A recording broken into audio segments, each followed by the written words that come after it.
ఏడితే మా కొండారెడ్డి గారు ఓపెనర్ ఏడబెట్టిండో ఏమో.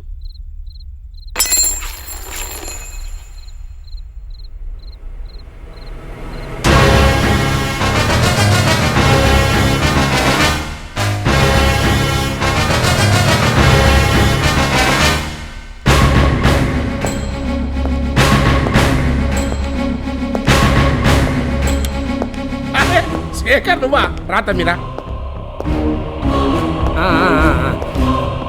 జైల్లోకి వెళ్ళి జంప్ అయినామని హ్యాపీ ఫీల్ అయినా.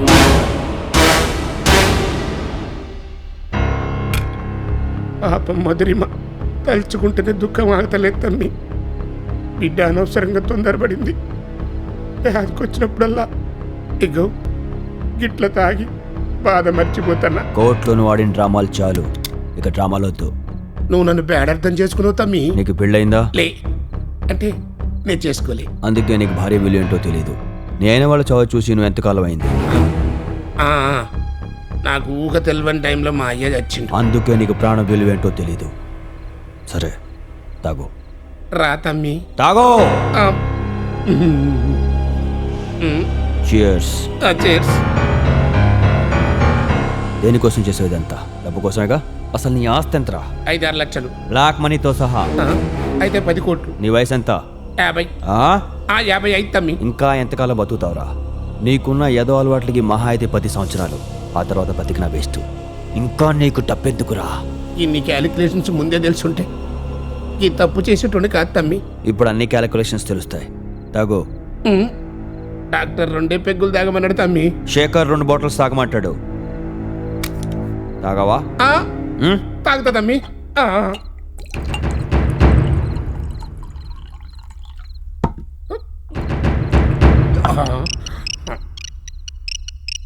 దివాకర్, ఒక్క ముక్క ఎక్స్ట్రా మాట్లాడినా తలకాయ పుచ్చకాయలా పేలిపోతుంది.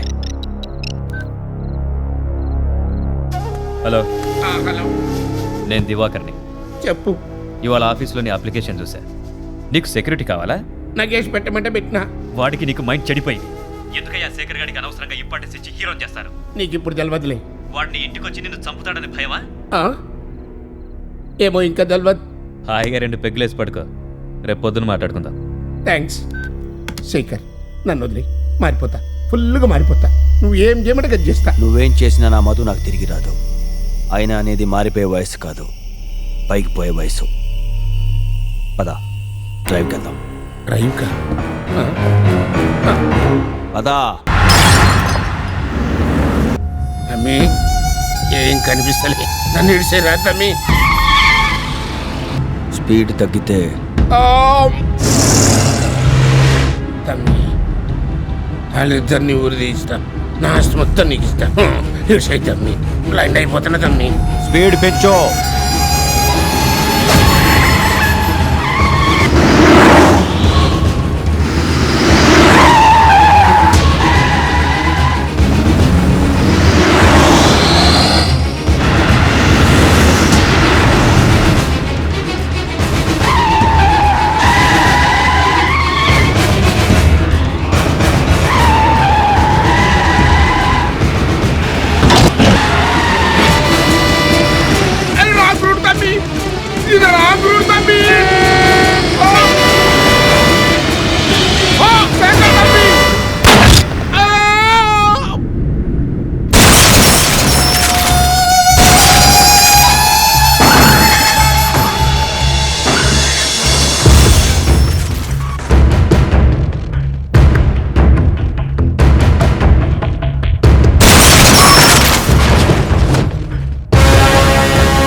యాక్సిడెంట్ అయిన కారు ఇదే స్వప్న. కొద్ది నిమిషాల క్రితమే ధర్మారెడ్డి డెడ్ బాడీని పోలీసులు పోస్ట్ మార్టం కోసం గాంధీ హాస్పిటల్కి తీసుకెళ్లారు. మద్యం సేవించి వాహనాలు నడిపితే మరణం తప్పదని మరోసారి రుజువైంది. హైదరాబాద్లో ప్రముఖ క్రిమినల్ లాయర్ ధర్మారెడ్డి గారు నిన్న రాత్రి అధికంగా మద్యం సేవించి రాంగ్ రూట్లో డ్రైవ్ చేస్తూ ఘోర ప్రమాదానికి గురై మరణించారు. మద్యం తాగి వాహనాలు నడపొద్దని అటు గవర్నమెంట్ ఇటు స్వచ్ఛంద సంస్థలు పదే పదే గుర్తు చేస్తున్నా ఇలాంటి సంఘటనలు జరగటం దురదృష్టకరం.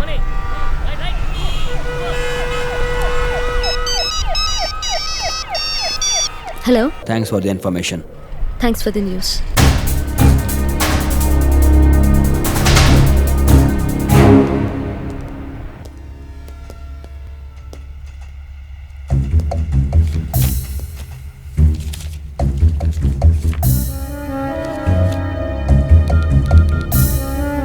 Hello, Surendra here sir. Sir, Shekhar కేసుని డిఫెండ్ చేసింది లాయర్ ధర్మారెడ్డి గారేనా? ఈ ప్రశ్న నువ్వు ధర్మారెడ్డి గురించి తెలిసి అడుగుతున్నావా తెలియక? అదేంటి సార్? రాత్రి ధర్మారెడ్డి కార్ యాక్సిడెంట్లో చనిపోయాడు. I'll call you back sir. Sir, ఆ రూమ్లో ఈ ఫోటో దొరికింది సార్. అయితే ఇప్పుడు ఏమంటావయ్యా? శేఖర్ జైలు నుంచి తప్పించుకోవడం వెనకాల అమితాబ్ బచ్చన్ హస్తం ఉందంటావా? అంటే అది చేసిన ఎంక్వైరీ చాలేపా. ఒకవేళ తను డిఫెండ్ చేసిన లాయర్నే శేఖర్ చంపుంటే శేఖర్ నెక్స్ట్ స్టెప్ ఏమైంది?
దివాకర్ ఫోన్ చేసావా?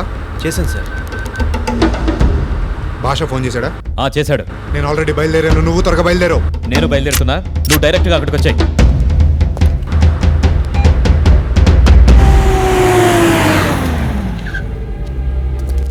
దే బిల్డింగ్లో ఉంటున్నాడు సార్. జైల్లో ఉన్నప్పుడు తిలక్ అనే వ్యక్తితో పరిచయం ఏందట. అతనికి తెలిసిన బిల్డర్దే ఈ బిల్డింగ్. సరే, నువ్వు వెళ్ళు. Okay sir.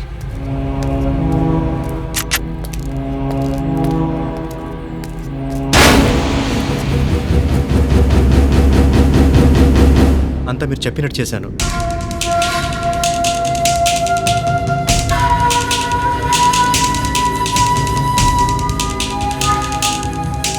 మరి నా వైఫ్ పిల్లలు? వాళ్ళకేం కాలేదు, మీ ఇంట్లోనే ఉన్నారు. ఈ విషయం దివాకర్ గారికి తెలిసి నన్ను వదిలిపెట్టాడు సార్. చంపేస్తాడు సార్. వాడికి అంత టైం ఇవ్వను. నువ్వు ఎక్కడ ఉన్నావో తెలుసుకునే లోపే వాడు పోతాడు. అప్పుడు దాకా నువ్వు ఎక్కడికైనా వెళ్ళిపో. తీసుకో. Thanks sir. వస్తాను సార్.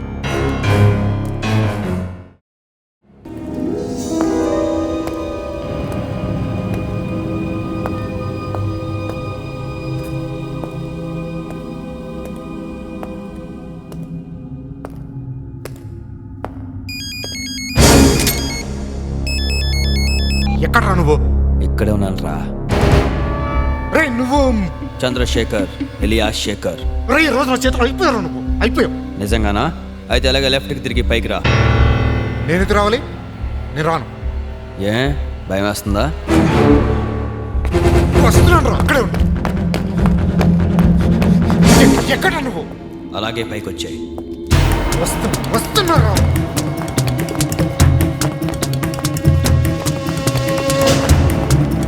నేను వచ్చాను, నువ్వు రా.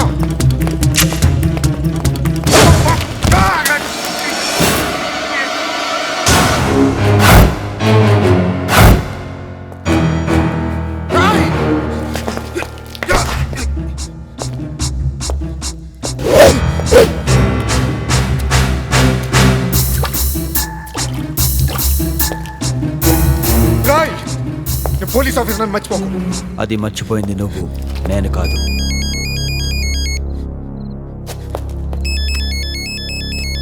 నీ పార్ట్నర్. ఎవడైనా పోయే ముందు ఫోన్ చేయటం వీడికి అలవాటు.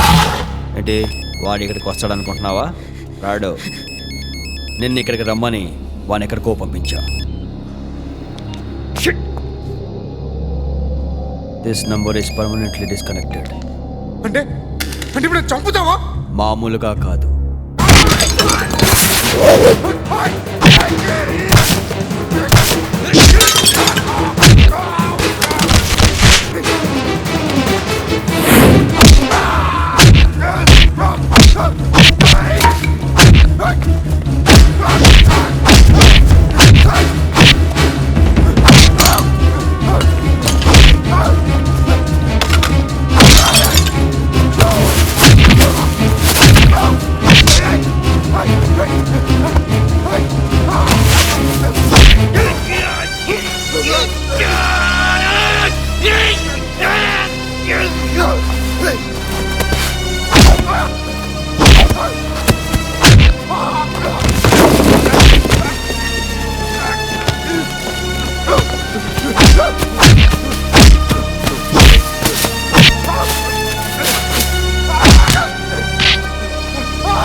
నన్ను చెప్పొద్దు ప్లీజ్, నేను చెప్పింది. చచ్చిపోయే ముందు శేఖర్ నన్ను అపార్థం చేసుకున్నాడనే ఫీలింగ్ నీకు ఉండకూడదు. చెప్పు. నేనేం చేయలేదు, అంతా దివాకర్ గడే చేశాడు. నేను పక్కన ఉన్నానంతే.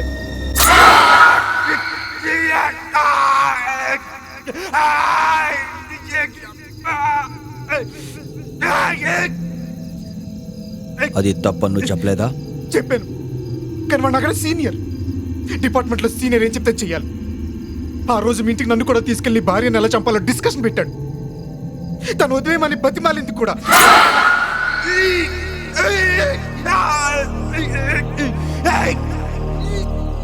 అయినా మీకు జాలి కలగలేదు. తర్వాత ఏంటో చెప్పు. చెప్పు. చెప్తాను చెప్తాను కడుపులో ఉన్న బిడ్డను చంపుతానని బెదిరించి తప్పుడు సూసైడ్ నోట్ రాయించాడు. ప్రెగ్నెంట్ అని తెలిసి కూడా నన్ను వదిలేయ్. నీకు దండం పెడతాను. నువ్వేం చెప్తే చేస్తాను. చేస్తావా? చేస్తాను. శంకర్ సైన్ చేయి.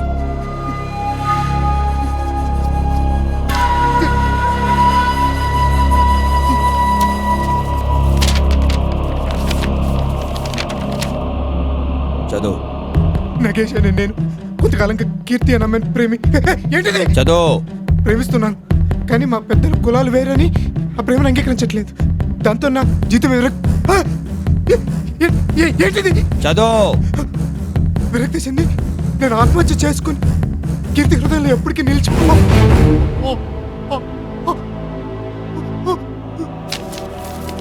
నన్ను చంపొద్దు. పొరపాటైంది, నన్ను క్షమించు ప్లీజ్. ఈ ఒక్క పొరపాటుకి క్షమించు ప్లీజ్ ప్లీజ్. పొరపాటు చేస్తే క్షమించాలి, తప్పు చేస్తే శిక్షించాలి.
కాలేజ్ స్టూడెంట్ అయినా, కార్పొరేట్ ఎంప్లాయీ అయినా, చివరికి ఇన్స్పెక్టర్ అయినా ప్రేమకు అతీతం కాదని నగేష్ ఆత్మహత్యతో రుజువైంది. నిన్న రాత్రి ప్రియురాలతో పిక్నిక్కి వెళ్లిన నగేష్ ఆ అమ్మాయి అక్కడి నుంచి వెళ్ళిపోగానే అతి దారుణంగా ఆత్మహత్య చేసుకున్నారు. యాంటీ నక్సలైట్ స్క్వాడ్లో పనిచేస్తూ ఎన్కౌంటర్ స్పెషలిస్ట్గా పాపులర్ అయిన ఇన్స్పెక్టర్ నగేష్ మరణంతో పోలీస్ డిపార్ట్మెంట్ మొత్తం దిగ్భ్రాంతి చెందింది. ఏంటి సార్, ఎందుకు నవ్వుతున్నారు సార్? ఆడి సూసైడ్ నోటిని లవ్లో ఫెయిల్ అయితే ఇంతే సార్. మా ఇంటి పక్కన ఇంటర్మీడియట్ కుర్రాడు ఒకడు లవ్లో ఫెయిల్ అయ్యి చెయ్యి కోసుకుని సూసైడ్ చేసుకున్నాడు సార్.